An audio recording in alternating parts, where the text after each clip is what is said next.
Welcome to Unapologetically Sensitive, a place to find connection, a sense of belonging, and community, where you can learn, relate, laugh, and maybe even live a bolder, brighter life.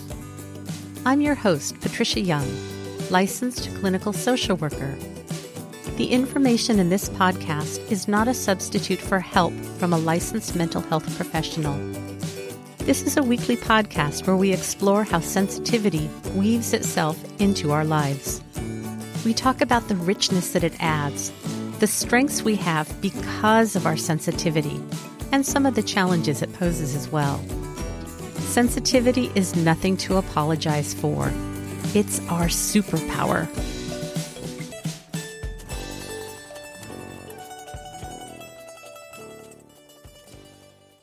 Hey there, to the creatives, healers, sensitives, and deep thinkers. Thank you so much for joining me today. I can't tell you what episode this is because I don't know when it's going to be released. We'll just have to deal with it.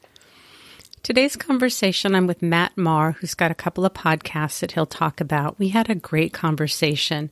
Some of the things that you're going to hear Matt talk about, this is one of his quotes. When you're a little effeminate kid and you love Wonder Woman, you learn to push that down quick. Matt was kind enough to indulge me in giving him the test to see if you're a highly sensitive person that's on Dr. Elaine Aron's website at www.hsperson.com.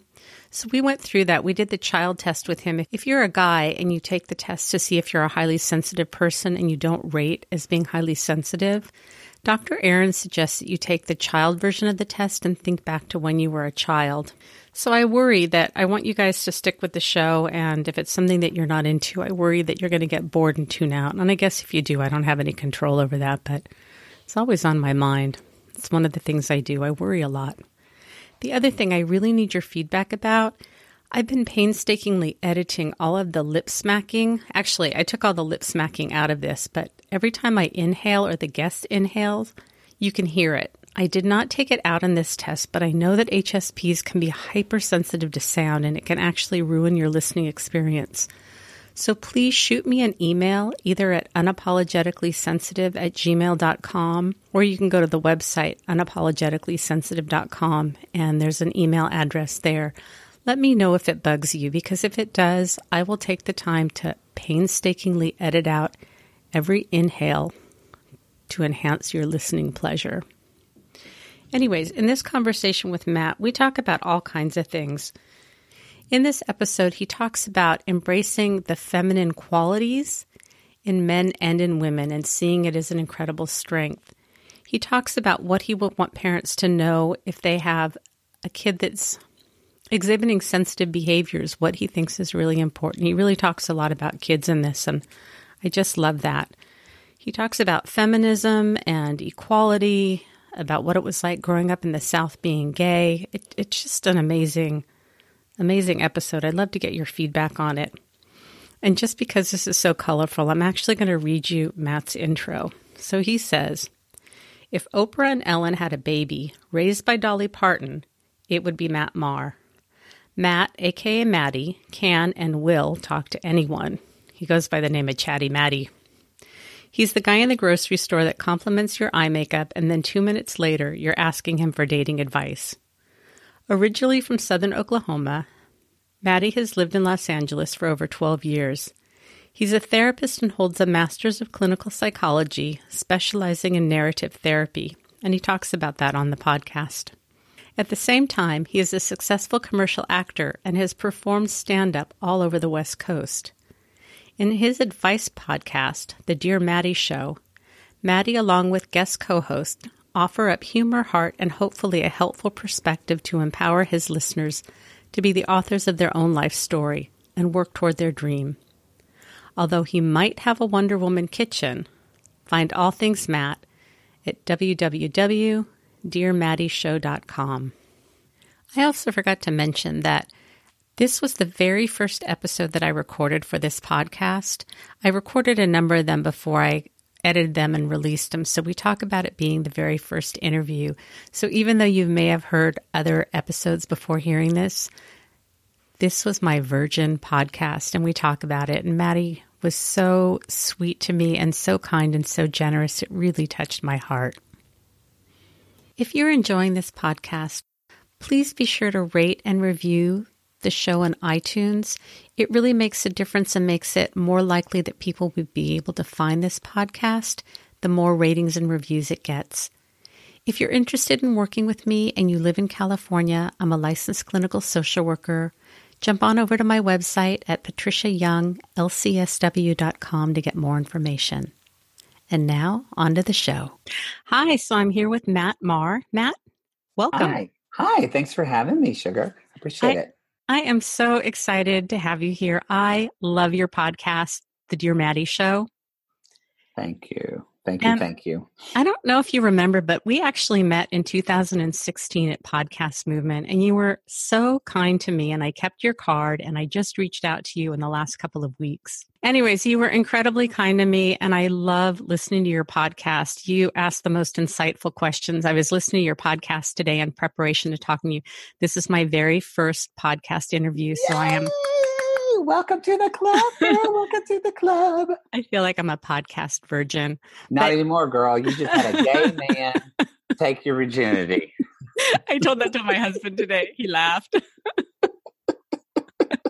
That's funny.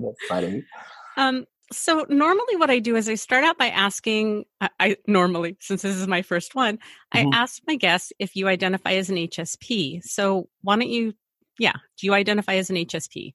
An HSP is highly sensitive person, right? I just want to make sure. Yeah. Okay. I thought I did. And then after kind of taking the adult test and seeing how I did not answer kind of in the affirmative to a lot of those questions, I don't know if I am, but I noticed that, ironically enough, I have Dear Maddie Show, but I also have another podcast, which is way different. It's a comedy podcast called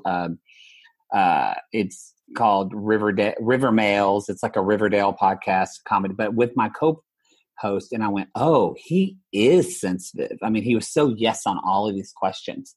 So I don't know. I think, you told me that we might do the child test today, so I'm interested in that. I don't know. It made me, when doing this test, it made me think of kind of, I'm a therapist, but I'm a narrative therapist. So we're all about how we use language to create the experience in our lives. That's, as humans, that's what we use is language. And because our thoughts are verbalized. And our feelings hopefully get verbalized. So for me, I thought, I really related as emotional and sensitive as the same thing. And they're not, because I think I'm a very emotional person and I was a very emotional kid, but I don't know if I was sensitive. Interesting. The test that we're talking about, if anybody wants to take it, is Dr. Elaine. It's on Dr. Elaine Aron's website. It's hsperson.com. There are two tests. One is for the adult and one is for the child. And so, Matt, if you're open, what I would love to do is have you think back to when you were a kid. And I'm going to ask you the questions that are for the child. And Dr. Aron often suggests it for men because our culture doesn't value sensitivity. Men learn to bury their sensitivity and their traits. So what she suggests, especially when you're a gay man growing up in the South, you learn to really, when you're a little effeminate kid and you love Wonder Woman, you learn to push that down quick. Yeah. And I want to talk to you about that. I want to make sure that we get to that because part of my curiosity is, what is the intersection between being a highly sensitive person or just sensitive and being gay and being a male? Not that one causes the other because they're all independent factors, but I'm really curious to talk about where the intersection is and how that impacted you. Okay. All right. So we're going to think back to when you were a kid. Did you startle easily? That probably, yes. Okay. When you had clothes on, were you sensitive to scratchy clothes or tight clothes or labels or seams bothering you? Maybe only wearing sweatpants and not wearing shorts or jeans for a certain amount of time. No, I was not. Okay. How about, did you like big surprises? Yes. Okay. If somebody were to correct you, did you do better with gentle correction or with strong punishment? I mean, really, I kind of think both. My dad was just very Southern Oklahoma. He'd be like, "Matt, get out of the way before your cuss word is." But that didn't really affect me. But like if your mom gave you a look, did you know what that meant and that was enough? Yeah. So that's why I kind of say both. Yeah. My mom she would just lower her voice and say, Matthew, and I would know. Okay. Did you have a sense of what other people were thinking or what they were needing? Did you feel really tuned in? Yes. Okay. How was your vocabulary as a little kid? Do you use lots of big words? I was very talkative. I don't know. I don't remember it. I almost have to ask my mother. I mean, I know I was an intelligent kid, but I don't know if I had a really big words. I don't think that. Okay.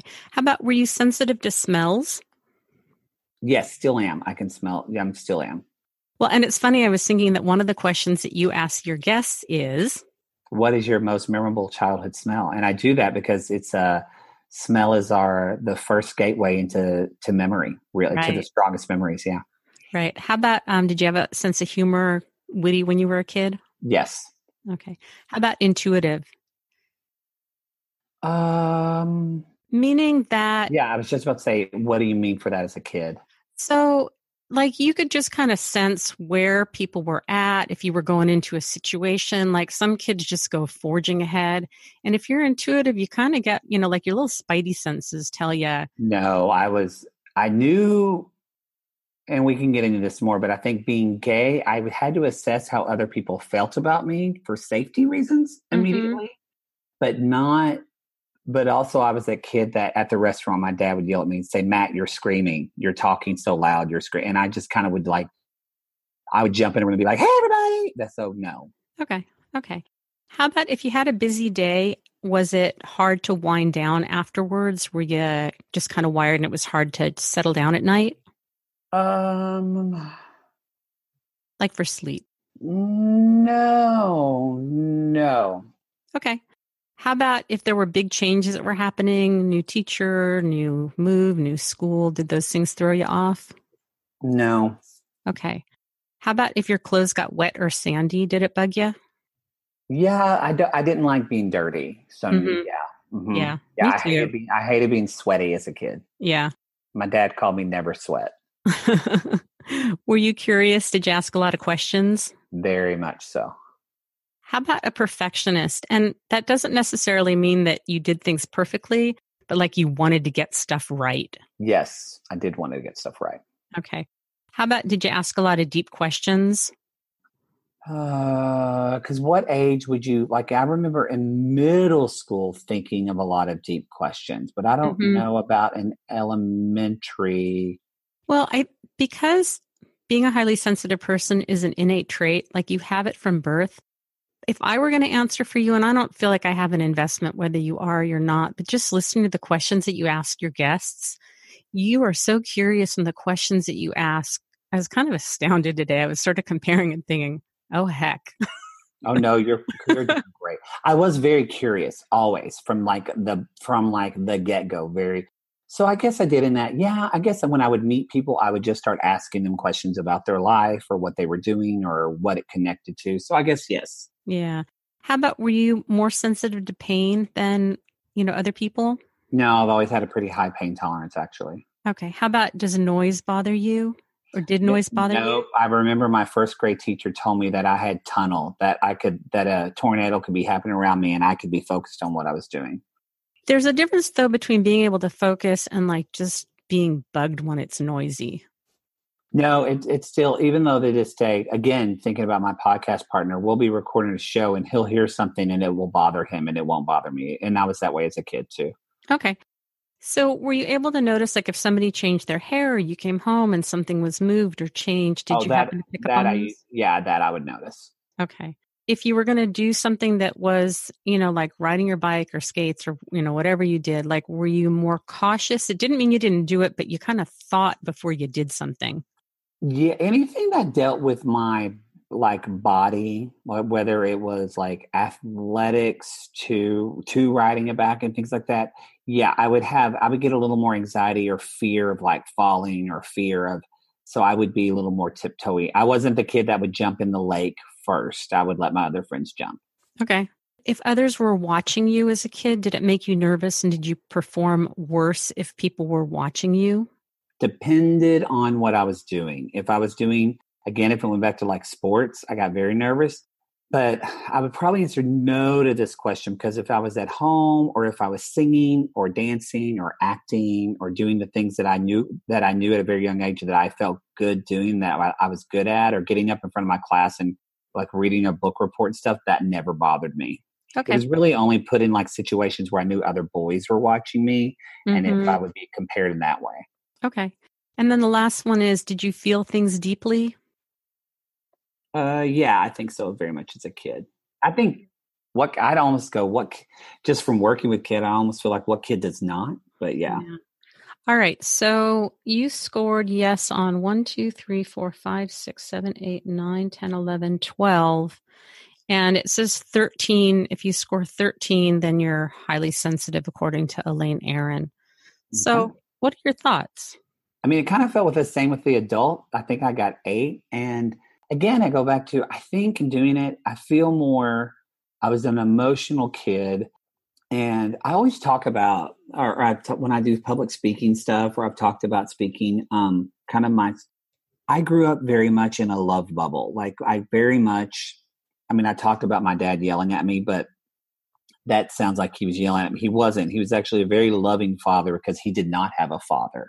So he kind of made that, but he was still Southern Oklahoma plumber guy. So like when I got disciplined, he, yell at me, like, but not in an abusive way, just kind of, stern.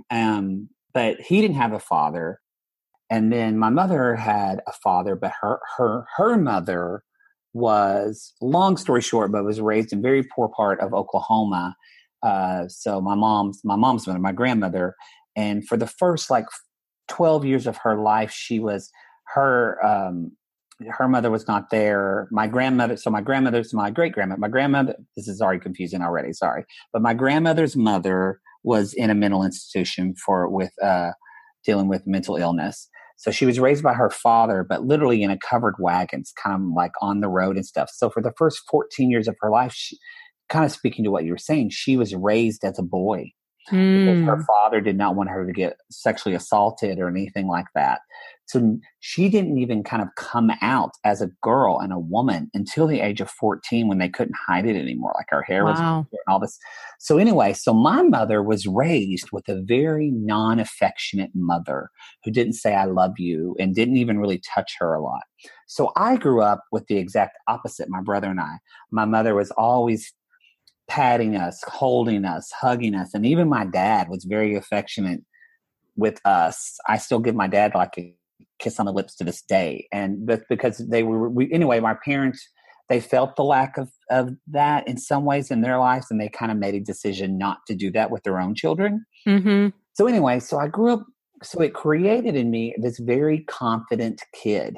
Like, even though I was effeminate, even though I was kind of this different kid, and I came out of the womb, like my cousin said, she's in Oklahoma, she said, I'm a very religious, quote unquote, Christian, believe in the Bible woman. She said, but when it comes to issues of being gay, I know God made you that way, because I knew when you were 1.5 years old that you were gay. Like, I just knew who you were. And she said, and most of my family did, but that said, they all were very much, we love Matthew. He's so funny. We, love. And so I grew up with that. And then it wasn't until I went to not even kindergarten, it was really first, second grade, when boys start to realize that they need to be quote unquote boys. Mm-hmm. That's when I started to get in more self-conscious. Like second, third, fourth, fifth grade were horrible years for me, because that's when I went, oh God, who I was in this love bubble doesn't fit into the paradigm of masculinity where I am in Southern Oklahoma. And so it was a blessing and a curse, but I feel like I got almost like 2 different types of childhoods. I got the love bubble at home, which was like, you can be anything you want to be, yada, yada, yada. And then the other aspect. So I don't think that So anyway, so the reason I say emotional is that it wasn't for me pushing down sensitivity. It was for me pushing down emotion Mm-hmm. because, and this happens a lot for gay men when I mean, it's a stereotype and it's not true for all my boyfriends, not like this at all, but I was closest with my mother, and I grew up in a time where my mother raised me. My dad was working 6 days a week, if not 7 days a week. Mm-hmm. Because he grew up very poor. So that's another thing that he was like, said, I went to bed hungry 5 nights a week. My children are not doing that. So he overworked. And in essence, but a lot of boys, especially gay boys, often are getting supported by females or their mothers or their grandmothers, because often the fathers or grandfathers, at least in the 80s and 90s, kind of didn't know what to do with them. So we mimic who we parent. So even like there's been studies done about this, and kind of like just why gay men often use their hands more to talk, that their faces are more expressive, that their voice articulate, their inflection, their voice is more sing-songy, it goes more up and down. And it's because we were emulating women at a very young age, because that was our closest parenting figure, where often straight boys do just as much or even more with their father. And so they're copying, men don't use inflection as high and low in their voice as much. They are more of a flat tone, at least kind of when I grew up. I'm 39 right now. So anyway, so that's when it created this idea of me of I was very much this articulate, flamboyant kid. And then, that's emotion. That's, because I would listen to my mother talk to other girlfriends, and they would contribute in conversation, not have one word answers to things. It was more thinking and responding. Whereas men, as young boys, it's like, yes, no, it was a total different paradigm. And even as a little kid, I mean, for me, it was kind of God gave me, I guess, some type of insight into that. But to know that even then when I was a kid, I was like, oh, this is messed up, but I need to play the game so I don't get hurt. Wow. That's pretty powerful for a kid to have that awareness and to be able to, I don't know if this is the right term in this context, but I've heard of code shifting. Is it the same thing as code shifting? Yeah, exactly. So can you explain what that is? So a lot of times code shifting, at least from my first experience, dealt with it was honestly as a therapist kind of learning about, and my boyfriend talking about how my boyfriend's African-American, or he says black, he identifies black. So, but he'll talk about he was just realizing, how in some situations he quote unquote will talk black. And in other situations, he does not. He sounds white. And so just that type of code switching. And I think that we all do it in whatever way we don't even know. But for me, it was this code switching of switching to like a quote unquote more masculine way of being as much as I could. My voice, I always had a higher voice. I had a really, really strong lisp when I was a kid. So I kind of never, for me, it was almost like the color of my skin. It's as far as kind of my femininity. I couldn't hide it. Like I just couldn't. And even honestly, as an actor, yeah, I mean, I could play a dad and stuff like that, and maybe like a quirky dad, but like no one's probably going to believe that I'm in love with a woman. And that's just because the way my voice is and the way I express, it's just not something that's totally believable. And there's nothing wrong with that. It's just kind of the way I'm made up. But there was definitely a code switching that developed in that time for me. Do you remember consciously? I mean, you kind of said that around second, third, fourth grade that you consciously had to make a choice. Did I hear you right? It was second, third, fourth grade that I was trying to fit in with the boys. That's like when I was trying to play basketball. I was trying to play baseball. I was trying to do all the boy things. So that's when I was trying to do more code switching. Okay. And that was around fifth grade, I kind of have a distinct memory of deciding, I'm not doing this anymore. Screw this. I'm going to respond to more of what my parents were telling me about be who I want to be and kind of leave people in your wake if that's the way they are. And I kind of went that way and I was like, screw it. And I just hung out with girls because those were my friends. Which is interesting because men who are highly sensitive males tend to have more girls as friends, through school also. So I'm just fascinated to know where that intersection is. And I don't know. I don't know if you have an answer for me, but it's something that just fascinates me. Well, I think there is this conversation of, like I brought up before, about like how we use words. Like, we'll say some like we used to say a colloquialism for a little boy being gay is you would say, well, little Johnny's sensitive. And that's what people meant, is that they meant that they were gay. And so that's not, and that's still even used in some kind of, ding, ding, ding, ding, ding, ding, ding, ding, some of those places. And I can say that because I'm from Banjo Land. But so don't write for permission and get offended. You tweet me at Marr, I'll take it. I don't care. But in Banjo Land. But no, I think there's this idea of what's sensitive versus emotional for me. I don't even know. I just thought of it this morning when I was taking a test. Kind of what, like I said, my podcast host, my friend Jake, he grew up very effeminate gay as well in South Carolina. And so again, like in the country as well. And like, he was a music prodigy and literally checked all the boxes that you're talking about as an adult and a child. And he knows that about himself, but he really had to like come to terms with that. And I think for me, it was more emotion, because even as an actor now, I'm sensitive. I can have very empathetic, and I was a very empathetic child from kind of out of the womb. That's why I love the curiosity and hearing other people's stories. But I will say, as emotion, like I'm still not a crier. As an actor, to like access those types of emotions, I can't really do it. It's not anger. Accessing anger for sustained periods is really hard for me. It's just not something that I think probably, and I don't even know, I probably would have to go to like hypnotherapy or something like that to find out like when were moments that I really kind of push that down, because those are still parts of my own kind of process and work and therapy that I talk about that are locked up to me. Sure. And then if the listeners are curious to know more about what the criteria are to be a highly sensitive person, just kind of to review that there are four main characteristics, and one is depth of processing, one is over-arousability, one is emotional responsiveness or empathy, and then sensory sensitivity.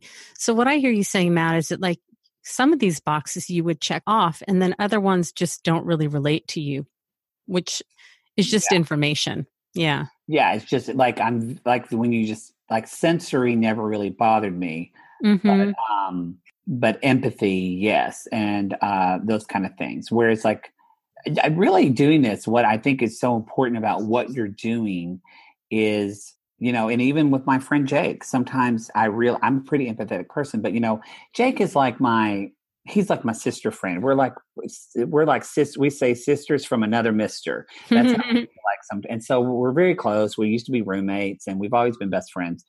But we still bicker because we're like brothers sometimes. So sometimes we'll bicker or whatever, and sometimes he will be having very sensitive moments, and it will get on my nerves. And after taking this quiz this morning, I went, oh.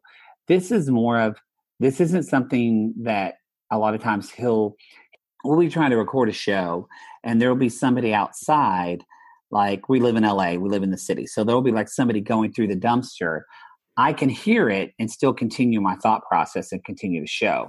Whereas he will totally stop the show and he can't focus. Mm-hmm. And I would normally say, hey, dude, you just need to focus, get over it. And kind of hearing this now, I went, oh, this is not something you get over. This is something, how you program DNA. So I'm interested in having conversations with him of like, hey, I realize this about you. How can I support you in this now? Because this is something that I'm looking at from a different level.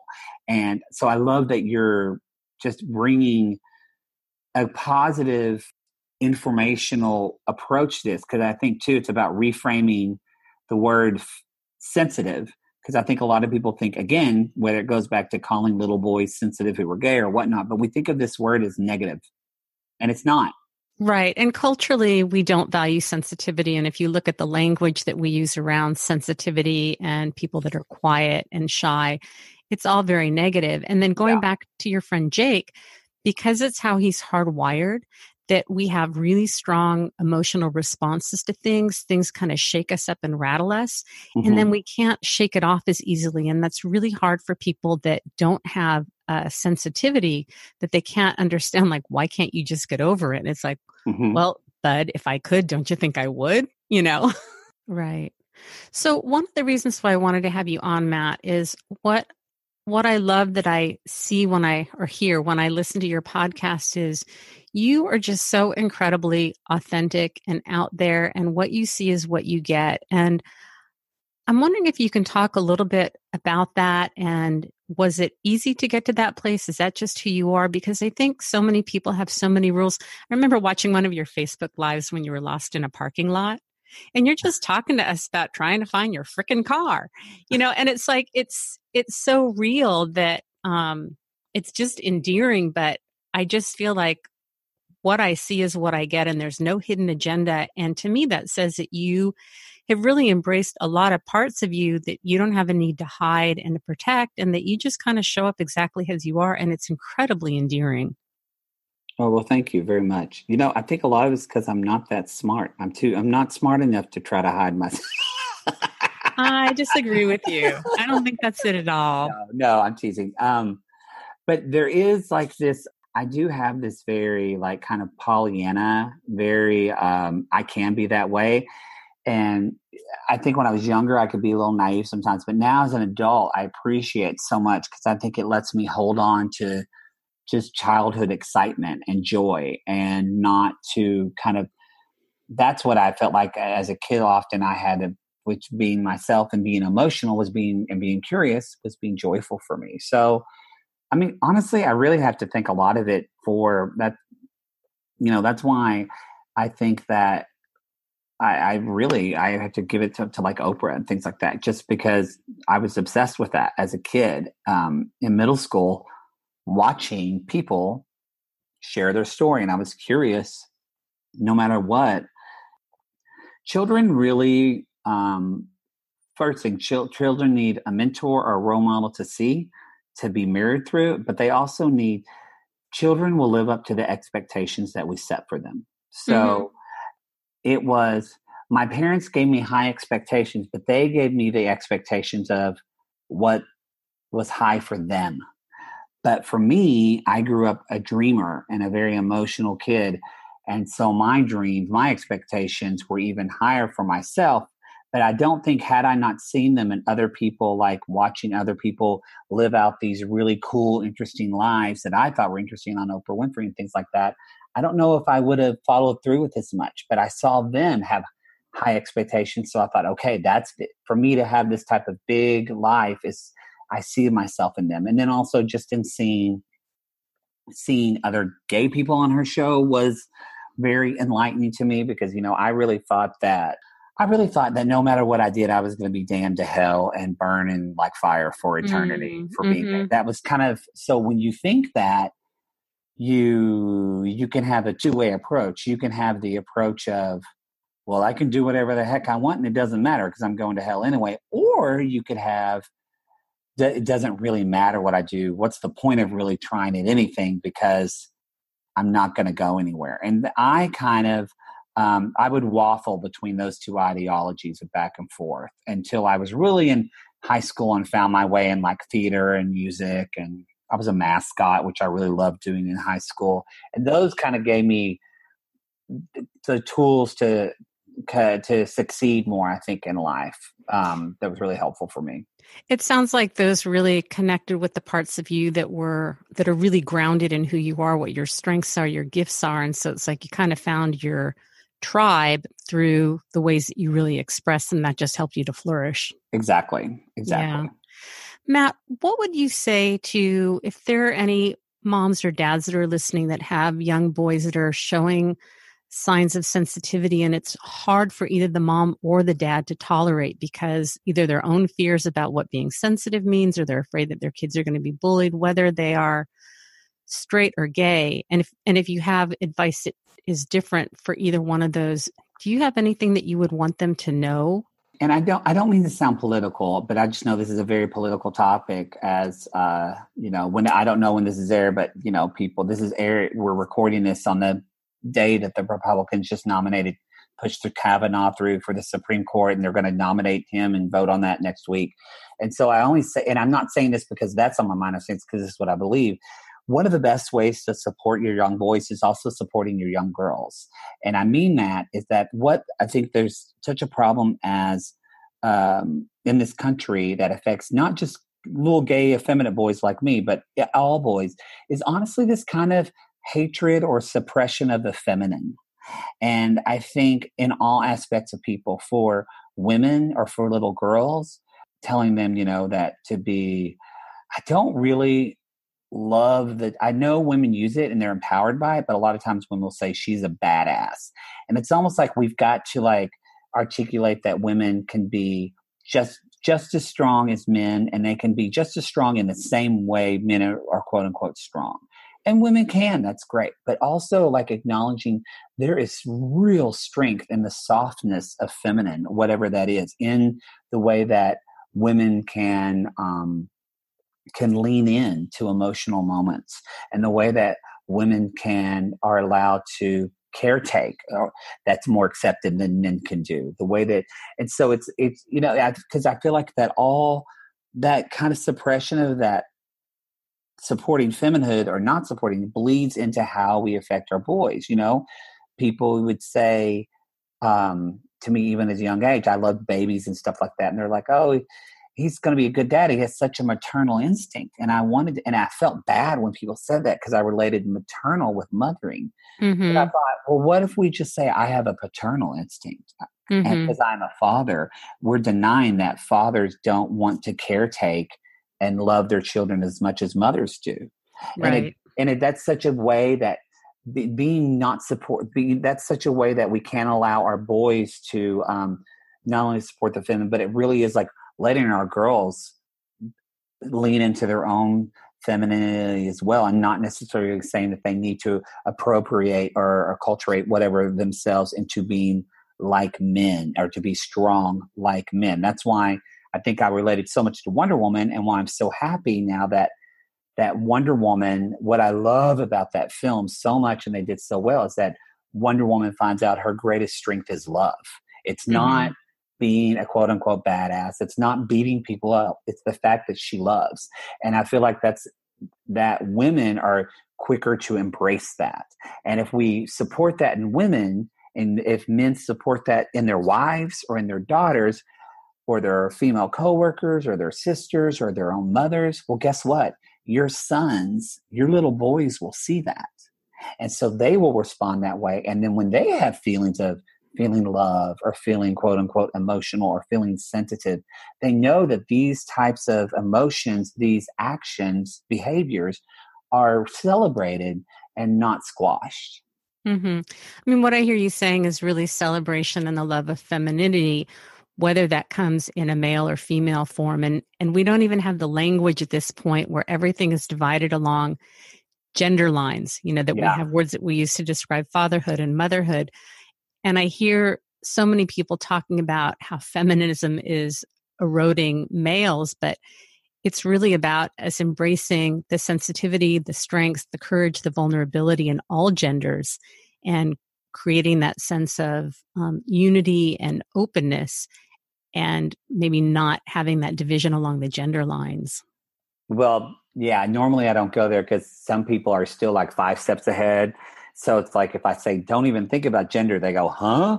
So because it's such a programmed way our whole world is divided into. But yeah, I 1,000,000% agree.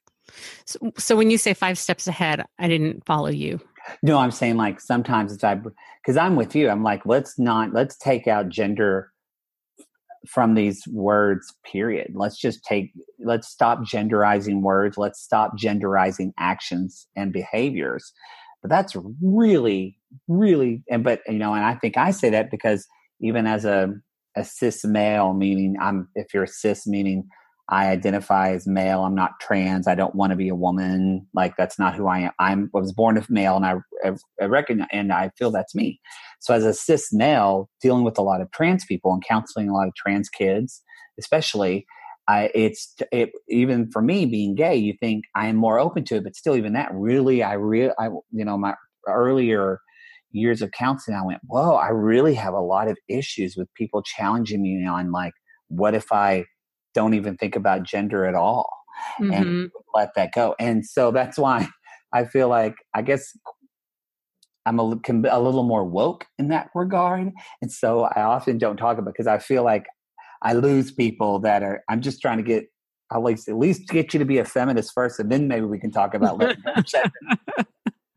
Well, and to take it back even a step further in terms of being a highly sensitive person, it's really starting to embrace the qualities and the traits that we have, and to see what our perceived weaknesses are and see what the corresponding strength is, and really starting to embrace it. Like, we are who we are, and we come wired these certain ways. And when we learn to be okay with that, and then we show up in the world and give our gifts, that's when amazing things happen. But because whether it's, from culture, from parents or whatever, we end up kind of hating and wanting to disown parts of ourselves that are sensitive or caring or that have strong reactions or can't shrug stuff off. We have shame about it. We hide it. And then we also cut off a part of ourselves. And that really makes it hard to have wholehearted living when you have to cut off parts of yourselves because either it wasn't accepted externally and then we internally don't accept it anymore. Yeah. I mean, yes. Amen to that. And, I think Can I get an amen, sister? Amen, girl. Amen, sister. I'm going to start switching gears. I have all these things I want to talk about, but I feel like I want to stay focused, and I know that we've got a time frame here. So let's switch gears just a little bit. Sure. So normally I would ask, what is it like being a highly sensitive male? But how about, so what would you want people to know about what it's like being a gay male? It's changing. It's very, it's changing in a lot of parts of the country because there's much more. Like, I was just talking to my friend now. There's this, like, I guess, a kid that's like a YouTube star that's like a young kid that's a drag queen. And I'm like, oh my gosh, I couldn't even thought of that when I was an adult. Oh, I've seen that. He's young, like 9. Yeah. And his mother kind of explained, people are like, oh, you put this on your kid. She's like, no, this is like, if your kid is interested in soccer, you support them in soccer. This is what my kid saw an episode of RuPaul's Drag Race, and this is what my kid is interested in. So, Sure. You know what I mean? What do I do? That I support.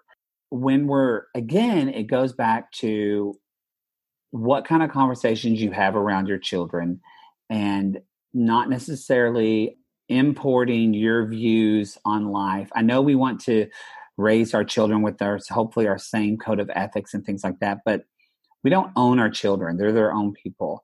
And it's like, if you are, just think about how you say things, because, I would listen to my father, hear him talk about, Black people, and he would say the N-word as a kid, or hear him talking about like saying gay jokes and stuff all the time. My father would tell me, I love you. I can talk to you about you can talk to me about anything. But then I would hear him say these other things in conversations with other people. And so what that told me is that's not okay that you feel this way, that you're a joke. Even though he was much older in past, but I still had this, like when I first started dating my partner 4 years ago, thinking, is my dad going to have a problem with this? And of course he doesn't. Now he's like the guy, if he's plumbing on a job and somebody makes a gay joke or a Black joke, he yells at them and walks off the job. Like, he gets really offended by it, which is beautiful. Because sometimes I think as humans, we, again, feel the pressure. We get co-opted by the masculine narrative in our country, and that to be a man or even to be a woman, that we have to, I'm sure there's a lot of wives that probably, are agreeing with their husbands or other people about not believing this woman about sexual assault with Kavanaugh. But yet, if their own daughter came to them about this, they would have a very different opinion. And just know that when you're talking about this, your daughter could be sexually assaulted and think, oh, can I not talk to my parents about this? Exactly. And I'm not telling you not to believe what you want to believe, but I'm telling you that most children, we do not have the discernment when we're children to know when things don't apply to us. Especially when you're a sensitive boy or you're a young gay boy, you do feel emotionally you can feel often raw. And so whatever is happening around you, you feel like it's going to, I think any kids do this. You feel like it's going to affect you in some way. Like if a kid is very young and they see a war or violence on television in Tel Aviv, and they say, "Mommy, are there people outside going to shoot us?" They don't know that's not in their own backyard. Right. And so I feel like that is, and that I use that in describing as being a gay kid, is that I was seeing basically like my family members and people being co-opted by the heterosexual narrative, that heterosexuality is the preferred way of being and that masculinity is the preferred way of being. And so as I went through this period that thought, well, I will never be supported in this but yet they tell me that I can be whoever I want and that they love me for who I am, but their actions don't always match their words. So that was a problem for me as being a gay kid. I think that happens a lot in families, that parents espouse one thing, but their beliefs are something else. And so the kids absorb these mixed messages. And because we don't talk about it, they don't even know that they're absorbing it. So it really is a challenge. Yeah, because, what if you say to a kid, you say, you have these conversations of, as an adult, hey, I know I'm your dad, but, that probably wasn't the most appropriate thing for me to say. Sometimes women aren't supported in our society. And I felt like I needed to make a blonde joke in that moment because I was talking to other guys and I wanted them to like me. Now, granted, a lot of people don't have that discernment, but what if you said that to your kid? Man, if my father had ever said that to me as like a little gay boy, that would have blown open this and kind of really evaporated a lot of that alone feeling. Because when you are a gay kid, you just feel very alone and you can feel very isolated. And so that was really kind of the thank God for me for television and things like that. And that's probably why I'm interested in doing things like podcasts and television, and because I know that I saw myself in mirroring on that and not anywhere in my community. Well, and it's really interesting because being a highly sensitive child, it's about 20% of the population. And so whether you're a male or a female, I think for girls, it's a little easier because girls kind of group together and they talk. But I think that highly sensitive kids have that same experience of feeling isolated and that they don't fit in.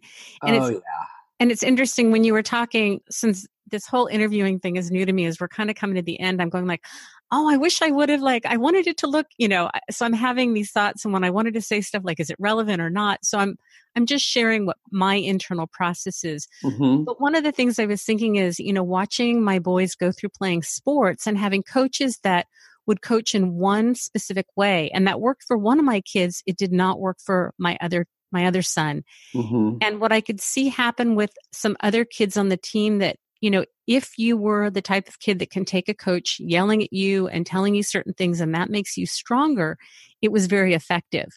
For some of the other kids on the team that ended up not coming back to play, it was because the coach didn't have the ability to switch gears. And it goes back to one of those questions that I asked you of, do you respond better with gentle correction? And for people. And that I didn't with coaching and things like that, especially in athletics.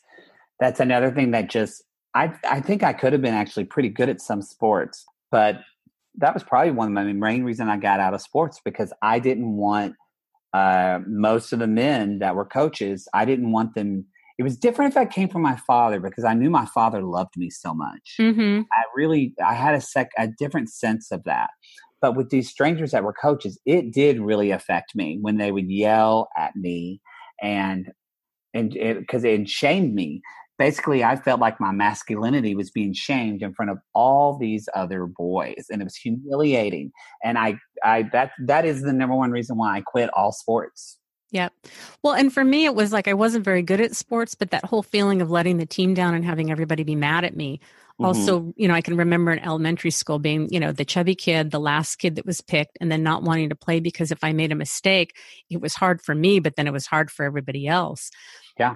But even going back to this thing with coaching, so one of my kids learned how to toughen up, but it was really not effective coaching, because with this kid, talk about his strengths, talk about what he's doing well. And if you talk about what he's not doing well for an HSP, it just increases the anxiety and then performance gets even worse. And so I always had this desire that the coaches would be able to coach, kind of like the way you drive a car. You can drive in different gears in order to meet the needs of your kids and who you're coaching, because one style of coaching doesn't fit for all kids.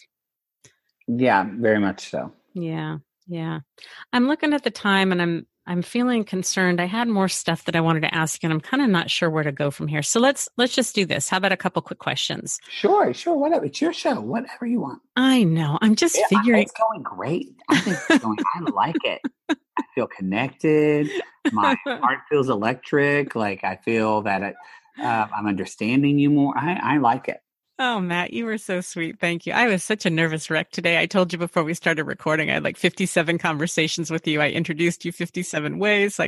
And again, that's an HSP thing of wanting to be prepared and wanting to have everything planned. And when I sent you, information, then I sent it again, like, I'm afraid you're rolling your eyes at me because I want to be thorough. I want to know what I'm going to be asked, and thinking like, I think you're a fly by the seat of your pants type guy. And that fear that I was going to be judged as being like, you think too much, you worry too much, all the things I've heard throughout my life.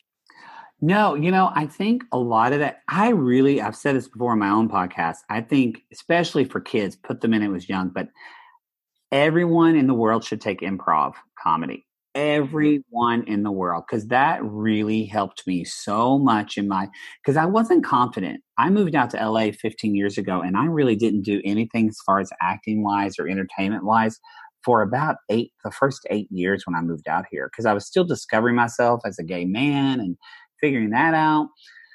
But it really changed a lot for me. It didn't click immediately, but like the gears started to churn when I took improv, because I realized, I think when you're a highly sensitive person, I can relate in that being a gay kid, you're always self-editing. Mm-hmm. And I think young girls do this a lot too, of like, make sure you say something that's ladylike, or make sure you don't sound angry or whatever, where straight boys don't get this. They can just say whatever they want. Whereas I always grew up self-editing myself as I'm talking. And when you're in improv, you got to let that go. You got to just listen to the other person and be in the moment and just hear them and then respond. And it sounds so simple, and it is so simple. And it also is one of the most difficult things to do ever. And that's why I always tell people, I don't care if it's like Joe Bob's and Earlene's Improv Warehouse. Go. It's going to help you just to improv. Mm-hmm. Yeah. And it's exhausting. Doing that self-editing is really exhausting. Oh, yeah. And it's hard as an HSP because we're so aware of subtleties. And what can happen is, if I'm talking to you and you have indigestion, I see something going on with you. And if I don't have the ability to say, hey, did you just have a reaction? I'm going to make up a story in my head and think maybe you're mad at me or you didn't like what I said. Mm-hmm. That hyper awareness of taking in information constantly can really, that's one of the ways that HSPs get really over aroused and overstimulated, because we take in 80% of our environment through our eyes. So by the end of the day, we're just beat. Yeah.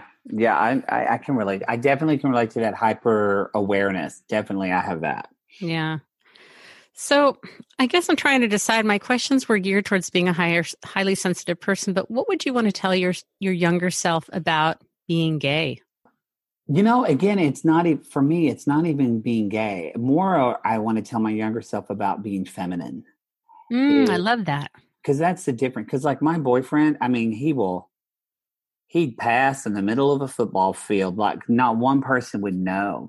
And so that's again why I want to make that distinction of, we don't support the feminine in our country and in our world. It's even like in Latin American countries, gay men there more, they have like slang words more for like gay men that are receptive partners in sexual activity, whereas gay men that are not receptive or whatever are more like in the masculine position in the bedroom, so to say. They don't make fun of them because they're not quote unquote gay, because they're acting like a man. So like that is such a deeper level. And so for me, for that younger kid, it's honestly, it's not so much the kid as I'd want to talk to my parents and say, I really do believe as children, we are born whole. We really are born whole and perfect exactly the way we are. And spiritually attuned, incredibly attuned spiritually. Incredibly attuned, yes. And so it's more where I just want to tell the kid, you're wonderful, you're great. And I want to tell the parents, find a mirror for this kid, find an outlet. If you can't be the reflection this kid needs, find that for them. Wow, that's really powerful. That's really powerful.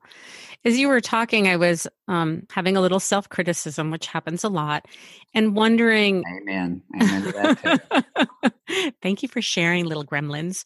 And I love how you just stepped in and corrected, but I'm wondering if it was even, I don't know what the word is other than mistake, that maybe the focus really isn't on being gay, but it's about just accepting whatever those parts of us that we've had a harder time either culturally, other people accepting us, or then we internalize it and us accepting ourselves. I don't know. I'm just learning.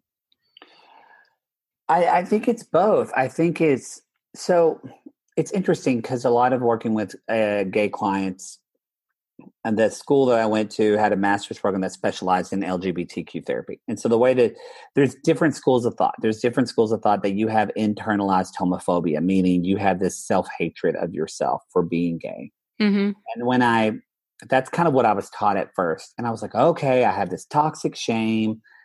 I have this hatred of myself being gay. And I was kind of studying it, and it never really fit. And then I got into this whole narrative therapy. And narrative therapy is all about kind of what are the social discourses, or what are the social stories in our community that we are hearing. And when do these stories kind of co-opt our own story and write our story for us? And it's not necessarily the story we want to write. Right. So when I learned that, I learned, it's not this inner homophobia. It's more of dealing with this heterosexism, or that the preferred way of being is heterosexual in the society. Because I grew up believing I was perfect, or that I was fine. And I grew up in that love bubble that I had in my family. And it wasn't until I went into the outer world that I realized I was quote unquote wrong. So I never had this inner hatred of myself. It was more of the dissonance of trying to fit into the external paradigm and dealing with that. But that was my experience. I think for some people, they can go out, take those stories that they heard, and they really integrate those stories into their own core values of their self. And I think I have in maybe other ways, as far as like, I don't want people to be mad at me and caretaking, but a lot of that comes from just talking with my mother and her being the child of an alcoholic and realizing I behave in that way, even though my parents weren't alcoholic, but I was raised by my mother, that I definitely feel the weight of being a grandchild of an alcoholic because I respond to people in that way. And things like Coda and Al-Anon and things like that have been very helpful for me in dealing with that with other people. So I just bring up both those points of view. Is I don't think there's, I ask people, if somebody tells you, well, this is what it is, and if it doesn't fit, find what does fit. Because once you hear, it's that aha moment of once somebody says, well, I feel this way, and you go, oh yeah, that's me. And you feel that. And that's what we all need to feel, the validation in whatever community you can find. Right. And I think the way I would define that in my story was growing up with a mom that was very overwhelmed and could not manage me. So I got the message that I was too much. I was too needy, everything. And as a kid, you have to make it about yourself. You can't make it about anybody else. And then looking at the outside world, being told I was too sensitive and I couldn't shake things off and I thought too much and I worried too much. So thinking that it's kind of like when you were talking about, what was the term that you used? It was like ableism with being heterosexual. What was the term you used? Oh, heterosexism? Yes. It's the same thing for a highly sensitive person looking at, how come I'm not extroverted? How come I can't do a million things? How come I can't shrug things off?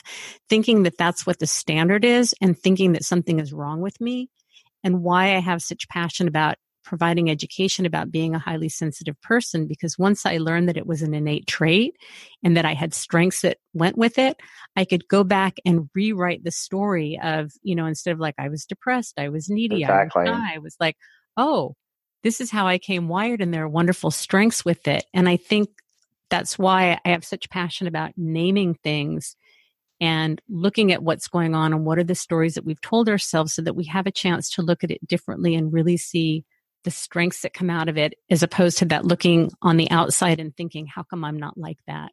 Whatever the story is. Comparison really is kind of the devil's playground for me. And I It think, totally is. yeah, and it really goes back to, I do believe this, that the thing that we think is often, the thing that we think is going to destroy us or hold us back is actually the thing that will save us. Mm-hmm. Well, and what I always say is, we play Glennon Doyle Milton talks about, you and I get together and I go, how are you? And you go, fine. And I go, I'm fine too. We have no exchange and we leave feeling empty. But we show up and I go, I'm feeling really anxious and nervous today. And you go, yeah, I'm really worried about this. We have this amazing connection then. And in what we feel like we're not supposed to show to other people, in that vulnerability, that's where the strength and the power and the courage comes from. And that's where we make connections with people in that authenticity, the messy middle. Yep. Mm-hmm. Agreed. Yeah. Yeah. Okay. So is there anything else that you want to say that I haven't asked you about? How are you feeling? That's what I want to know. How are you feeling? I'm good. I know I can't play coulda, woulda, shoulda, but if I could, two things happen. I close my eyes when I talk to stay focused, and then I open my eyes and I've drifted away from the microphone. I haven't heard it, so that's okay. Okay, good. You got a pretty good mic. And if I could go back and do it again, which we don't have to do that, I would have wanted to engage with you more. I think because I was so afraid of talking over you and inserting myself too much. I think in the beginning, we missed the chance to have a more of a dialogue. I love what you had to say, but the more I listened, the more my energy went down. And then towards the end, I feel like we had some really good mutual engagement. Mm-hmm. And you know what? It's fine. I'm learning. It was a great talk and it's all good. It's all good. And the thing too is that you have to remember, I will always do another podcast with you because I love you. So there's always another time. So that you got plenty of time. Well, this is going down in history as my very, very, very first interview podcast with the wonderful Matt Marr. So Matt, tell us about your projects. Tell us about Project Trevor and tell people where they can find you. And then I will put that information in the show notes. Sure. So you can find me all at pretty much just the best website you can go to is mattmarr.tv. Actually, I think I put Dear Matty, but usually mattmarr.tv is easier to remember. 2 T's, 2 R's. But yeah, so I've got the Dear Matty Show. It's an advice podcast. I mean, that shows about humor, heart, and helpfulness. And then I've got the Riverdale Show. That's what's called TBT Time, but we just kind of are rebranding. It's called River Males. It's about Riverdale. That's a show on CW. And then probably by the time this airs, we'll have a show up called The Laugh Track, which is kind of my friend and I are looking at nostalgic looks at sitcoms from the 70s and 80s and 90s that, again, it goes back to kind of what we're saying, like what moral values and also what characters did we see ourselves in sitcoms that really helped affirm us. Wow. So you've got 3 podcasts. So you were talking. You were talking. I thought, oh, I'm supposed to be writing this down for the show notes. I'm going to listen back to it and I'll get to it. That's fine. That's why just go to mattmarr.tv. You can see all that kind of stuff that's going on. Also, if you're interested in, I'm a volunteer now, but I used to be a co-director and I was one of the creators of a camp called Camp Brave Trails. And it's the nation's first, it's a leadership camp for LGBTQ youth. So if you're interested in volunteering for something like that, we had a camp in Southern California. We also did a camp in Maryland this last summer. So if you're interested in those kind of things and want to volunteer for that or work in that aspect, you can go to bravetrails.org and you can find all the information for that. Did I make up the Trevor Project? No, Trevor Project actually is how I got all into therapy. Is I wanted to be a therapist, I thought, I'm going to volunteer for the Trevor Project, which for people that's an LGBTQ suicide helpline. And I thought, I'll do this. And if I like this, then I'll be a therapist. And lo and behold, I did. I love doing it. I volunteered. It's a wonderful organization. I volunteered with them for about 4 years. And then I kind of went to grad school, and then out of grad school started camp and kind of went that way. Terrific. Matt, thank you so much for spending time with me on my very first podcast interview. You're welcome. This has really been great. I just love the work that you're doing, and thank you so much for taking time to be here. Of course. Of course. If I was with you, I'd pop the champagne cork right now. Celebrate. Aw. Well, thanks, Matt. Have a great day. You too. Bye-bye. All right. Bye-bye. Thank you so much for being here with me today. I really appreciate it. If you want to get any information about the show, the easiest thing to do is to go to unapologeticallysensitive.com. You can find the episode you're interested in and click on it, and the show notes will be there. If you want to get in touch with me, my email address is there as well. We have a Facebook community by the same name, Unapologetically Sensitive. I would love to have you join. It's a place where I'm hoping that we can connect, I can get to know you, and get a sense of what content you're looking for, how I can help you and be of service. Please remember, sensitivity is nothing to apologize for. It's our superpower. Have a blessed day.